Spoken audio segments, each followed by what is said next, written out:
Casually, our Erlkönig hunter drove these new KTM models in front of the cameras, the smcr and Enduro R, both with the new single-cylinder engine, Type LC4.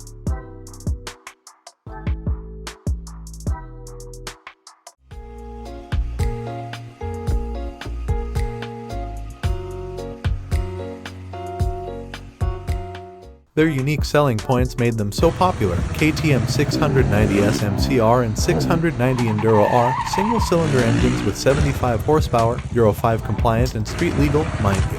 In Germany, supermoto 690 smcr always enters the top 20, sometimes even enters the top 10 registration of new motorcycles. To be able to maintain the top level of the bike, KTM may have to invest again in development work, since in 2024-2025 European emission standards for motorbikes will next apply, Euro 5 Plus being tightened.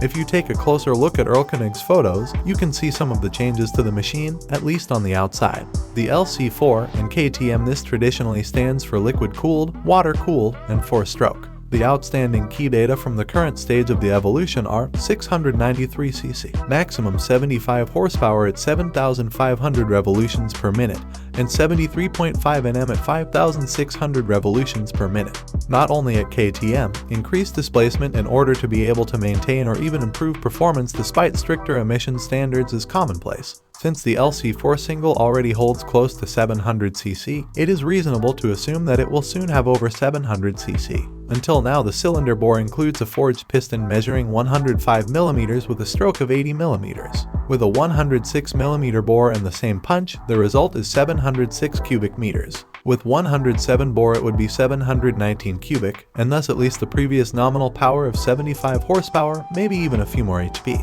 In the cylinder head area, no significant changes can be seen in the SPY photos, so it can be assumed that the proven valve train will remain, with an upper camshaft and 4 valves. The rocker arms for the intake valves, rocker arms for the exhaust valves, and an additional balancer shaft in the head will probably stay that way. The same goes for dual ignition with a smaller auxiliary spark plug and a relatively long check interval. No or at most only minor changes were noticed in the chassis of the smcr and Enduro R. Both Erlkönig were built according to the well-known lightweight design. Tubular space frame made of chrome molybdenum, aluminum double-sided swing arm, rear frame with plastic support tank.